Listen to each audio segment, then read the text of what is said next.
В этом выпуске я покажу вам часть тех доработок, которые я проделал с машиной за последние пару лет во время подготовки к разным поездкам. Каждый маршрут, каждое путешествие вносит свои корректировки, исходя из особенностей мест, в которые я направляюсь. Наиболее зарекомендовавшиеся решения остаются с машиной и дальше, открывая совершенно иные горизонты возможностей и качества путешествий.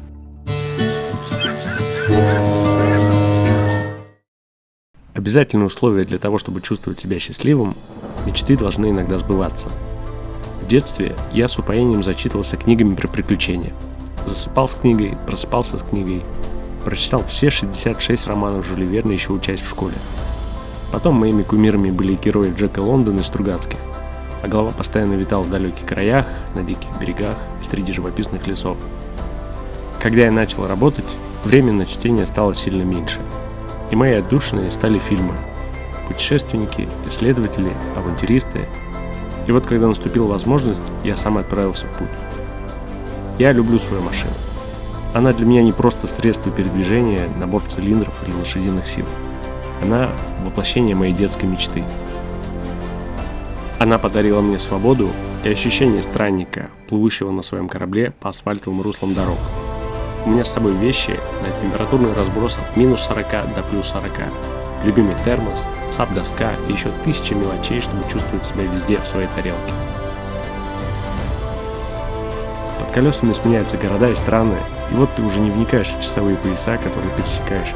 Просто ближе к ночи ищешь место, где завтра встретишь рассвет. Лежишь в палатке на крыше, пьешь чай с печеньем, а за окном трещат цикады. Или идет дождь, или снег, или вообще без разницы. В такие моменты я счастлив. Каждый человек ищет себя в этом мире. Однажды я открыл для себя автопутешествие, и сейчас не мыслю себя без дороги.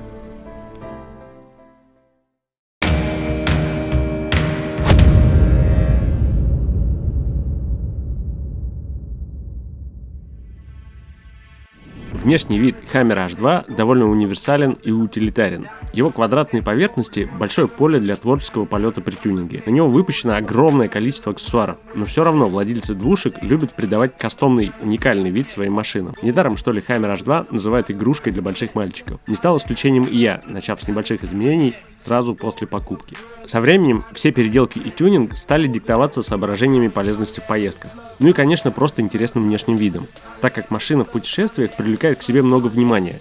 И я думаю, что находится в разных фотоальбомах уже большинства стран мира.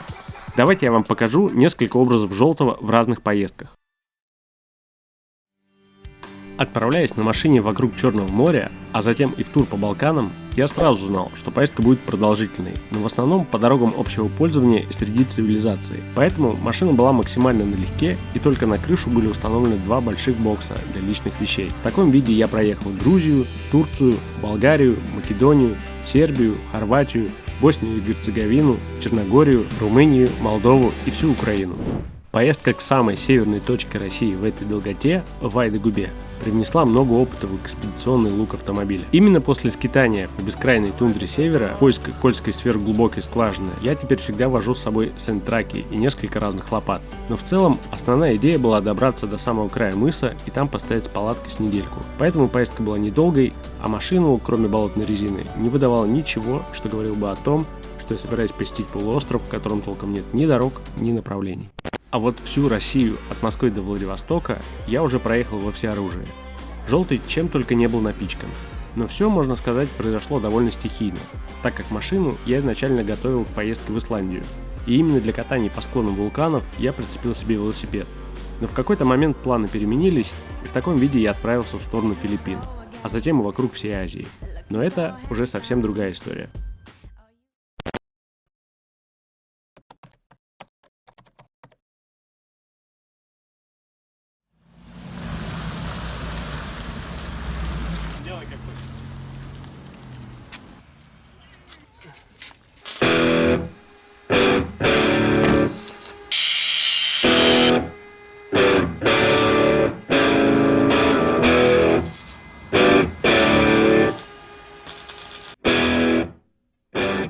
Силовой обвес – это моя гордость.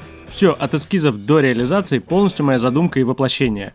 Экспедиционник, силовые пороги с подножками, лестница на крышу с креплениями для канистр, велокрепление, площадка под лебедку, кенгурин с пушбаром. Получился эдакий авторский хендмейд, который мне помог осуществить мой знакомый сварщик. Обвес для желтого буквально как скульптура лепился на ходу. Все расчеты и подгоны делались по месту с учетом физиологии машины.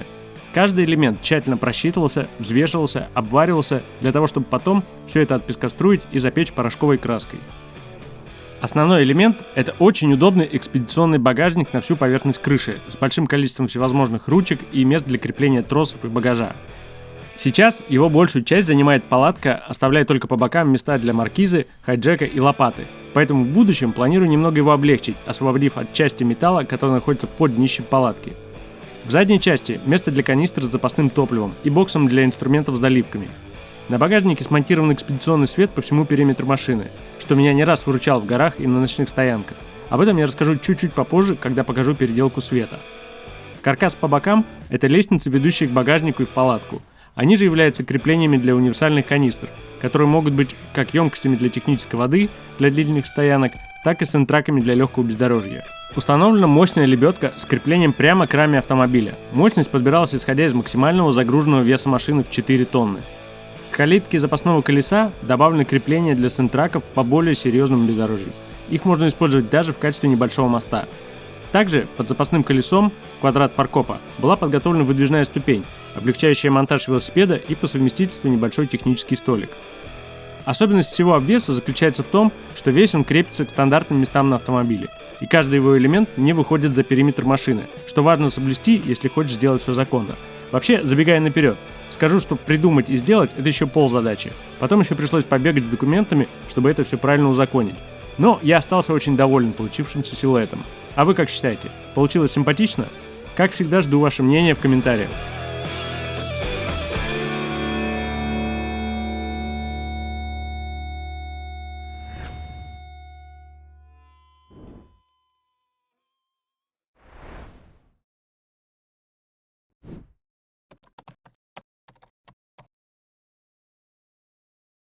Тоже выпрет, по идее.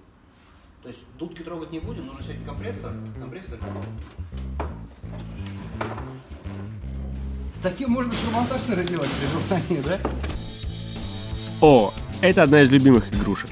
Благодаря встроенному компрессору я гораздо быстрее накачиваю саб-доску и трачу меньше времени на возврат правильного давления в колеса, после того, как стравливаю их немного для бездорожья. Ну и самое главное это, он качает любимое развлечение публики – громкий пневмосигнал.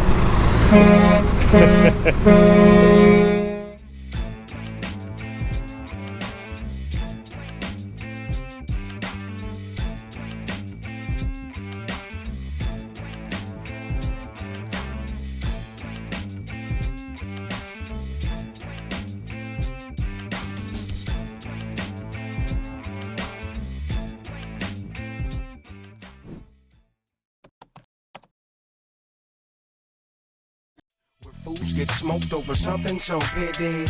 Now tell me if I'm right or wrong for trying to tell you real shit through a motherfucking song. Welcome to the land of the salty city, where fools get smoked over something so petty. Now tell me if I'm right or wrong for trying to tell you real shit through a motherfucking song. Always knew deep down you hated, but never thought you'd want to see your folks federated. The feds bumped your head while I was interrogated. Showed your confession and everything you stated. You came up 50 grand in reward scratch. One day you gon' wish you could take it all back. The paperwork's out, my homies is bloodthirsty. When you get to the other side, the gates won't be pearly. Cause it's been my birthday. Я очень долго не хотел менять головной свет. Мне нравилась ламповая олдскульная оптика желтого. Но время берет свое, и фары со временем осыпались. Стал вопрос, ставить оригинальный или поэкспериментировать с внешним видом. И, в общем-то, можно сказать, что именно с довольно смелого решения изменить взгляд машины, и начались более масштабные переделки. Так мне понравилось изменение, к которому привела замена фар. Машина сразу стала актуальнее и лет на 10 моложе.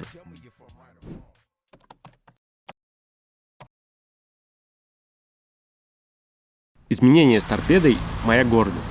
Желтый – рестайловый Хаммер, который мне нравится гораздо больше, чем тот, что пришел ему на замену в последний год выпуска. Тогда решили практически не трогать внешний вид машины, но сильно изменили внутренности и зачем-то вместо необычного интерьера воткнули салон от банального легкового седана. Вы только посмотрите на эти необычные воздухозаборники. Кайф, правда? Минус только был в базовой CD-магнитоле. Так как технологии умчались далеко вперед, я решил поставить полноценный медиакомпьютер на андроиде с большим экраном. Давно хотел иметь под рукой удобный навигатор, интернет и всякие полезные приложения для путешествий. А гордость это моя, потому что посадочное место для экрана я сделал своими руками, буквально как в фотошопе, перекроив грани торпеды, чтобы сохранить дизайн и органично вписать экран, после чего все было затянуто кожей. Как вам получившийся результат? Напишите в комментариях. С дисками вышла сложная история. Как и у любого чистокровного американца, у Желтого были родные большие хромированные диски. Но вот беда, в нашем климате и с нашими реагентами на дорогах их хватало буквально на 2 сезона. Потом хром начинал сыпаться. Я несколько раз приводил их в порядок и несколько раз взамен покупал такие же, но новые. В конце концов я сдался и заказал крашеные диски, сохранив родной размер. Считаю, что большие черные бублики у Hammer H2 – это одна из фишек марки, и ни за что не поставлю на него ни 20-е, ни 22-е колеса.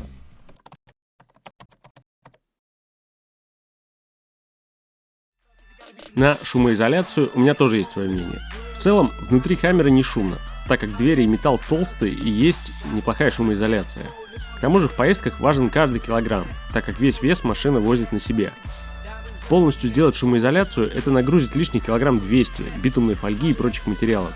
Меня этот момент всегда останавливал. Но вот после экспериментов с выхлопом стало понятно, что усилить заднюю часть все же будет не лишней.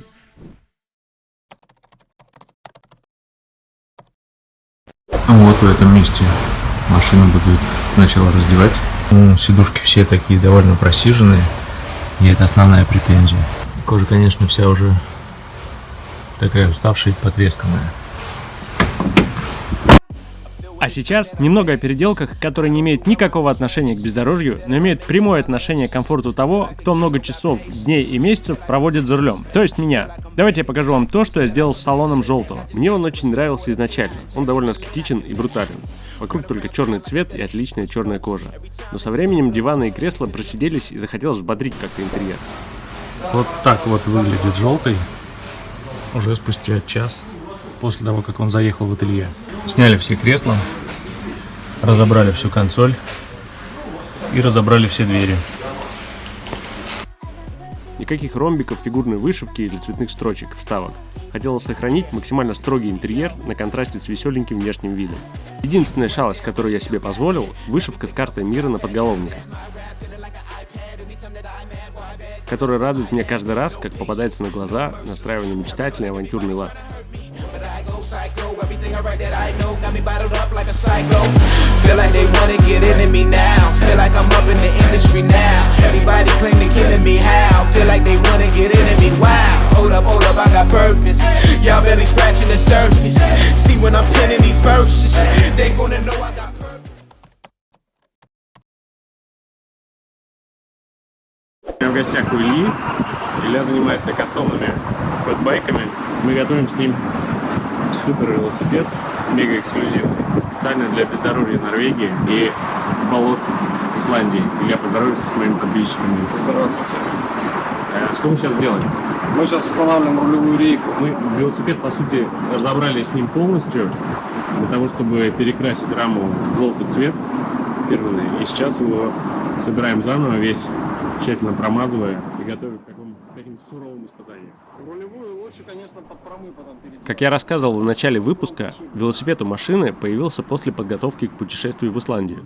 Специально для того, чтобы расширить географию внедорожных поездок и добираться в труднодоступные для машины места, поближе к вулканам и водопадам. Это не брендовый велосипед, как может показаться сначала. Я нашел специалиста, который, взяв за основу добротный фэтбайк, сделал для меня кастомную модель с учетом всех моих пожеланий. А выглядит очень громоздко.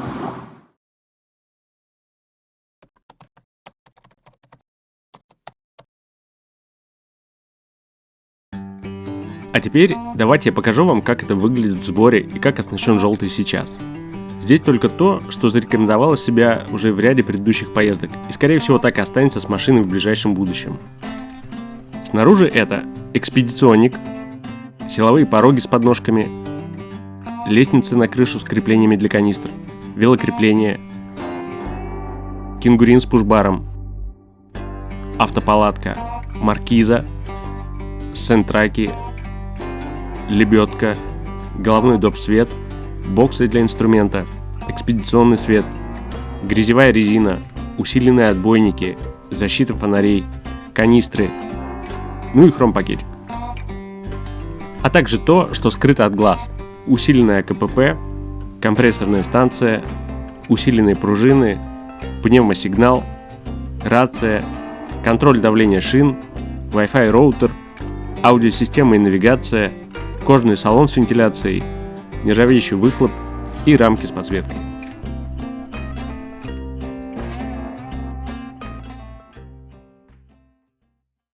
При таком обилии доп. Оборудования я намеренно не вношу модификацию в базовую конфигурацию автомобиля. Например, не устанавливаю газ, пневмоподвеску или электрические пороги. Просто потому, что это усложняет машину, увеличивая вероятности поломок в дальних поездках и последующими сложностями поиска специалистов для устранения этих проблем. В этом смысле Hammer H2 сам по себе честный и довольно простой автомобиль, в отличие, например, от последних моделей внедорожников, которые просто напичканы электроникой.